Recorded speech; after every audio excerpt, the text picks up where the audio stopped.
race of people did your parents tell you not to interact with, and were they right?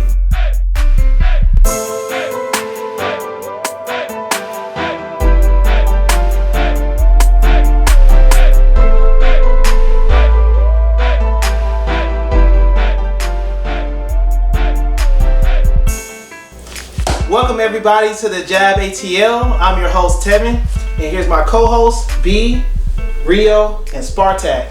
And today we're gonna have real talk where we answer random questions from this pile. We're gonna read them aloud. We don't know what they're gonna ask or anything like that. We're just gonna be keeping it real with you guys, okay? All right. So that's what we're gonna do, right? So we're gonna start off with me and work our way around. It's real different. All right, cool. Y'all ready for that? Yeah. Y'all gonna keep it real? Let's do it. Yeah. All right. Yes, sir. Let's get it. Okay. All right. How did you feel when you first realized that your level of social acceptance was measured against the quote size matters?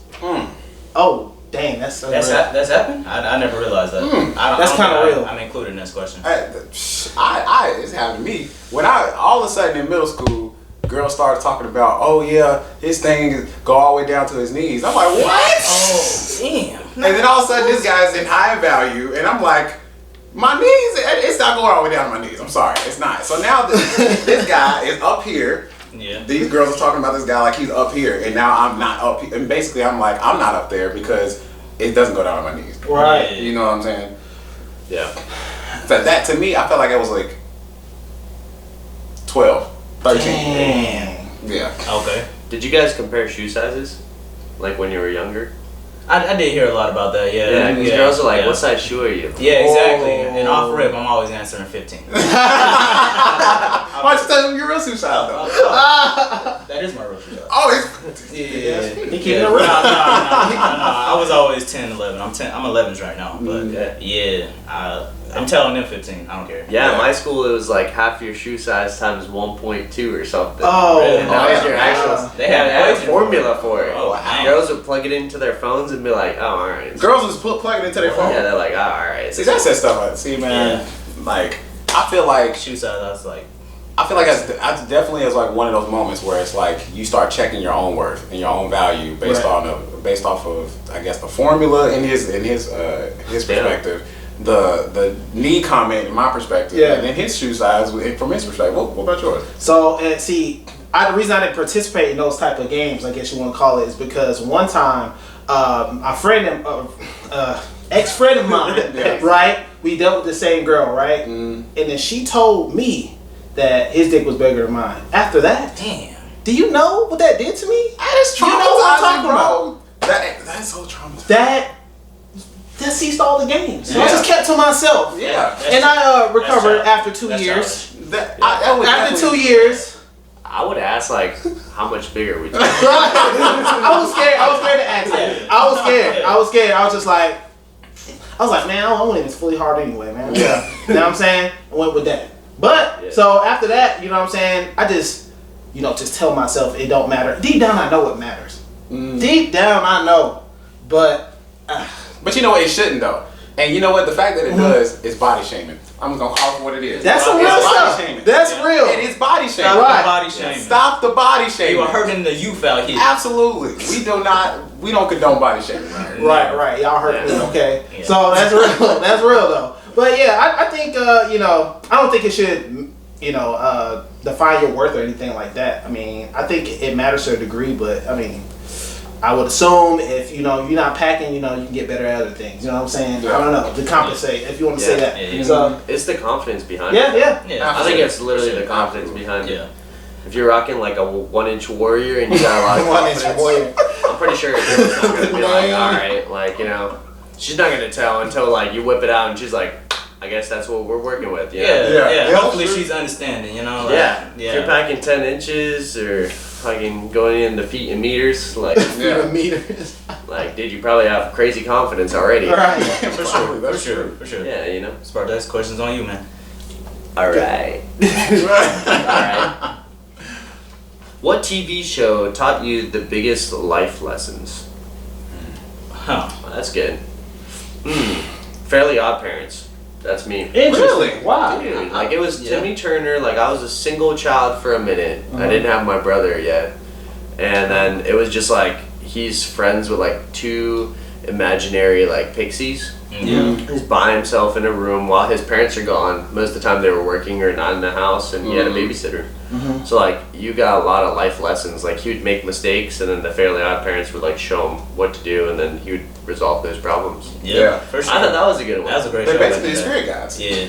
Yeah, like Damn. I thought that was it. I thought that's my show for it. Mine's definitely Ed, Edd n Eddy. That's It taught me to hustle. It taught me, hey, back Get some it good was boss. like, get you some people that know what they doing, and y'all make a team, and y'all can hustle. And he pretty much told me like, fuck everybody who thinks they're your friends or whatever. Like you fuck with your day one, you fuck with the people that's really riding for you. Yeah. And, yeah. That's how I view Ed, Edd n Eddy and the hustle. They was selling jawbreakers and everything. They was always coming up with inventions and stuff. Yeah. Yeah, Eddie used to hustle. Oh, yeah. For real. Yeah. He did. Mine was an anime. Okay. It was One Piece. Ooh. One Piece. And I say One Piece because Luffy is like this little scrawny guy. That's the main character, and he's talking. He's basically saying, "I'm going to be the king of the pirates." Right. Basically, and the king of the pirates is like, "You that man." It's basically a billionaire Right. in his world. You know what I'm saying? He's like, "I'm going to be that guy." And to me, I was like, "Wow, he's getting on a ship. He can't swim, and he's going to go out after his dream. Yeah. Being the biggest thing in the world." Right, And so right. that was amazing. That was inspiring to me. That's I what's definitely, up. I feel that. I'm gonna piggyback off Rio. Definitely Rock Lee from Naruto.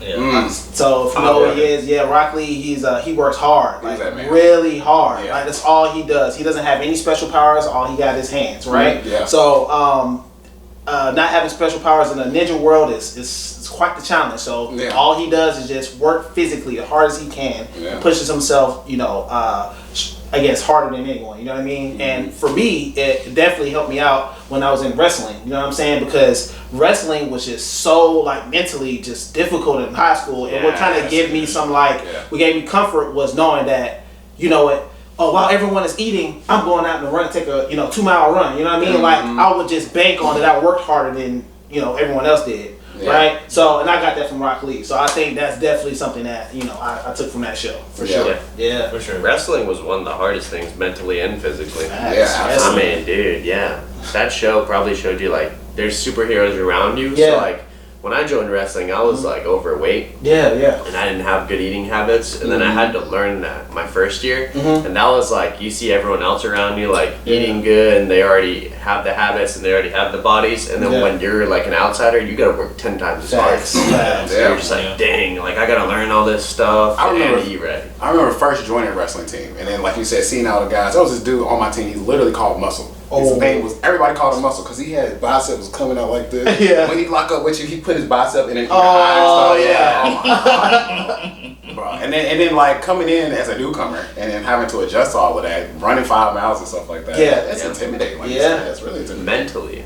Yeah. Oh my Mentally God, hard. so mental. Tell us about your wrestling, man. Can't relate. Did not do wrestling, did baseball, but I mean it was kind of similar. Like definitely had to catch up to anybody that was out there trying to outperform me. No, I Yeah. feel that. I feel that. Oh, yeah. Same, yeah.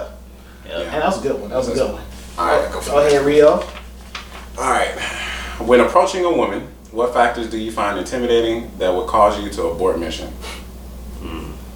So I'm gonna go ahead and say, if the chick is driving a Maybach, Maybe. abort mission. I can't do it. What can I provide for you? I can't give you a Maybach. You know what I'm saying? That's what I feel about that. Definitely.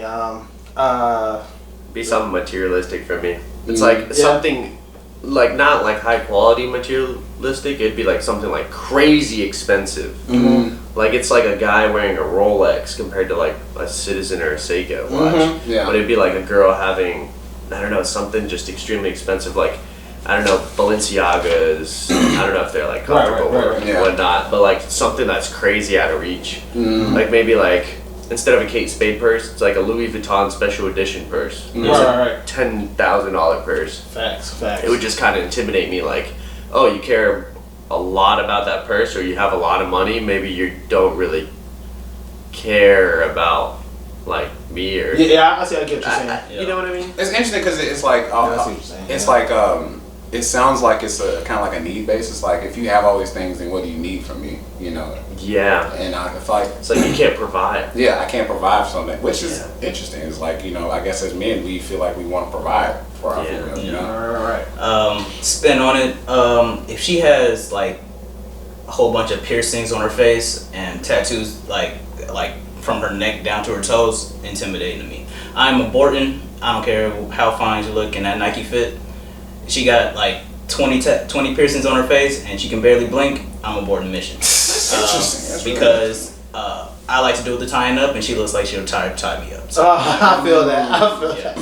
Yeah, that's good for sure. So yeah, mine is pretty much based off of what Spartak and Rio said. Definitely, like if you're wearing like Louis Vuitton or you know Gucci, it's just kind of like I kind of feel like where I'm at now, I can't really provide that for you. You know what I mean? Mm-hmm. So in a way, ladies, that's kind of a good way to weed, you know, people like me out. You know what I'm saying? The low class warriors out. You feel what I'm saying? However, I would feel much better. You know what I'm saying? If I come back, you know what I mean, I get my stuff together, you know what I'm saying? Yeah. I don't think that would intimidate me as much. Because, man, you know, I got you. You know what I'm saying? No. If she hop out the Maybach with the Louis Vuitton fit, I'm out. And the tattoos? And the tattoos is over. Ain't nothing I can give you. Ain't nothing. You got the money, you got the fit. Yeah. That's $2,500. You just walking around the street. Oh, my God. All right, go ahead, B. Go ahead. Okay. I hope y'all liking the game so far because this is pretty dope. Okay. Alright. What race of people did your parents tell you not to interact with, and were they right? Ooh. My parents actually taught me to be kind of understanding to people, like not to judge somebody by their race, because I wouldn't want to be treated that way. Mm-hmm. But no, that's the question. Yeah. That's the question. Yeah. For me, my mom said, "Don't you come home with a white girl." Right. So she also told me that you gotta watch out for white people. That's something I learned from my family, you know. Mm-hmm. So automatically, I saw white people and I was like, I don't know if I should be around them because they are what my mom said I should avoid. Right. But then, like, I got to know them and like they pretty cool, you know. So I felt like one, it's kind of confusing. It's like you know, you listen to your parents, they tell you, you know, your ABCs, they tell you what 1, 2, 3 is, all and all this stuff. So you like take their information, it's like this is some solid information. But then sometimes you start getting information and it's like, this don't seem so solid, you know, and it kind of causes a disconnect a little bit. Yeah. Because like I don't think, just like B says, like I'm now in a position where I feel like I should not look at anybody's race at all, just like period. Yeah. To me, I feel like energy matters more, for real. Yeah, exactly. Yeah. I feel that. That's real. That's real. Yeah. Yeah, I mean that's how in Bulgaria we mostly just had like white people, so it just we never got taught anything about race. And in the States, nothing about race. My stepdad, when we were growing up, he had all kinds of girls. Like, he never said anything about race. So it was just like, growing up, it was just like, nothing about it. I think that's more like I don't know. It's like some people might push it towards race and say certain things, but my family was always like, we don't really care. Just make sure that people were nice. You know, it's all about personality and stuff like that. No, I feel that. Well, with me, I feel like my parents never really told me not to, but I would hear like my grandparents a lot. You know what I mean? You know, complain about whites and you know you shouldn't hang out with them. Well, not necessarily hang out with them, but just watch out. You know what I mean? Yeah. And what's so funny about that, you know, like in high school, it's like I felt like I got along with white people more in other races than my own race. Like, isn't that crazy? You know what I mean? And this is coming from, I guess, a person that, you know, likes anime, Dragon Ball Z, all that stuff, Pokemon, blah, blah, blah. So it's so funny, you know what I mean? So it's like, so the end of the question was like, were they right? I mean, no, you know what I mean? So it's crazy. Now, however, I have dealt with some white people before that, you know, and it wasn't like, this kind of like recent actually, where I kind of seen what she was saying, and what she was saying was basically like, you know, some of them aren't as upfront with you, you know what I'm saying? Like, so for example, I'll give you an example. So like with black people, right? Typically, like we can kind of like tell you, or you can tell if someone don't with you. You know what I mean? Like it's pretty direct. Yeah. Whereas some white people, or this particular one, you know what I mean, wasn't upfront. And you know what I mean? Like, so you think everything is okay. So you don't think like to defend yourself. You know what I mean? Yeah. So then you come back around later and then find out that person said something about you or whatever like that. Yeah, So, I kind of view it the same way, but it's not like based on race. It's about like intelligence. If somebody tries you on your intelligence, you have to know how to respond correctly. Facts. Yeah. So, same point. Yeah. So I feel like, you know what I mean? Like, so with that said, it's like, I'm not sure if it's a race thing because, like he said, like I really haven't, really dealt with that or racism or anything like that much, or probably really at all. So I can't confirm that, but you know what I mean. It's just like I can kind of see, but for the most part, I don't really like him. I don't really worry about race. You know what I mean? Because you know what I'm saying. Like I said, I get along with white people, everyone really. So yeah. I mean, I stayed in California for a long time, so it's nothing but a mixed culture out there. Facts. I mean, I like rock music and whatnot, and the next person like rock music. It doesn't matter if they're black, white, Hispanic, whatever. You know what I'm saying? We're vibing, we're skating, we're doing whatever, then that's fine. Facts. That's real shit. Real shit. All right, that was a good one. Let's see. All right. How do you go about soothing your girl when she is mad, while also addressing how you truly feel? I think on that. Soothing. Tell my girl she's beautiful. First off. I'm going full simp mode. But I'm still gonna address my issues or whatever. But maybe rub her back. And be like, bring up the issues or whatever, so we can have a discussion about it. Because my girl temper go from 0 to 1,000,000, and I can go from 0 to putting her ass in the trunk. So I be, you know what I'm saying. So I try to keep things cordial and keep open and honest communication. Yeah.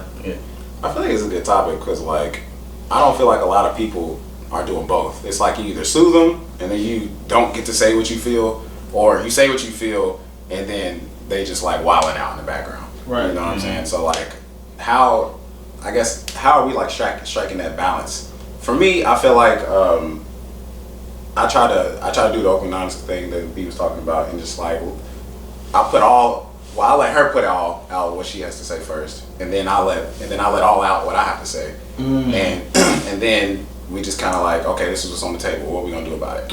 What's the solution? Exactly. So yeah, I try to keep like the volume down, because like honestly, I feel like it escalates everything. Yeah. Like if I raise my voice a little bit, like it just tensions go up. You know what I mean? It's like if I say something, I'm like, I'll cut my girl off or something. Then I'm like, wait, I shouldn't have done that. Because now she's already mad that I cut her off and mad about that thing. Now she's going to raise her voice and I have to raise mine to over. I get that. She's like, it's so just Starbucks. And she's like, no, it's a macchiato. Yeah. I get that. Well, why are you spending so much money on Starbucks? Do you admit when you interrupt the person in the middle of the argument? Nah, sometimes I'm just like get caught up in it, but I try to listen. Like I try to work on listening. Yeah. Because sometimes I'm just like, but this and this and this. When I'm very passionate about something and I really care, like about finances or whatever it is. Like when I'm like, no, I just want what's better for you. Yeah. Like I hope like my girlfriend understands that sometimes, because I care so much about her. Yeah. It's like I try to get what's best for her, even though she might not see that I'm doing it. Yeah. Exactly. So sometimes it might come off like I'm just being stubborn or this, but I'm actually sticking my ground and just trying to do what's best for her. Right. And I try to communicate that sometimes. Yeah, for sure. It's pretty hard, man. Yeah, for sure. Yeah, that's pretty real. Definitely. I think copying off of Rio, once again, it's kind of like I allow her to say what she has to say first. And, sometimes, I kind of just want to jump in there and interject sometimes, but I just try to, just chill. And, when she's finished, then I come back and say what I have to say.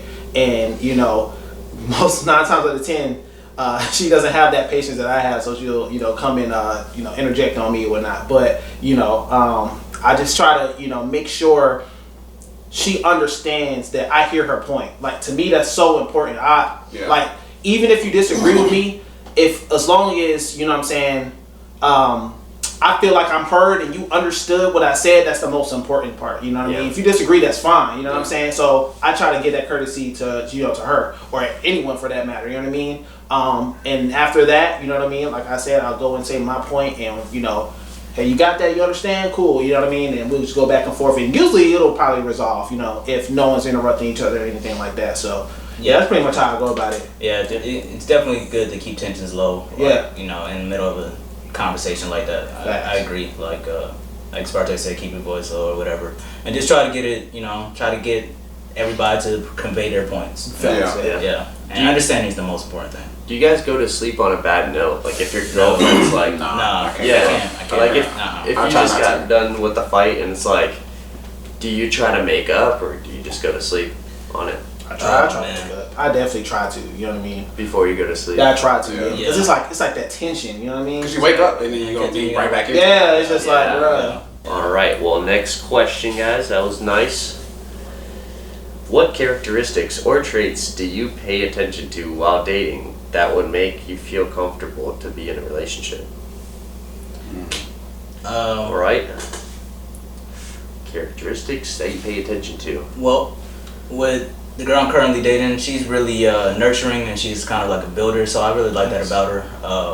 A builder? Yeah, she's a builder. She's like physically? No, not like I didn't know she's like a carpenter. Like drywall and shit. Dude, you never know. No. As far as like building a foundation, not like a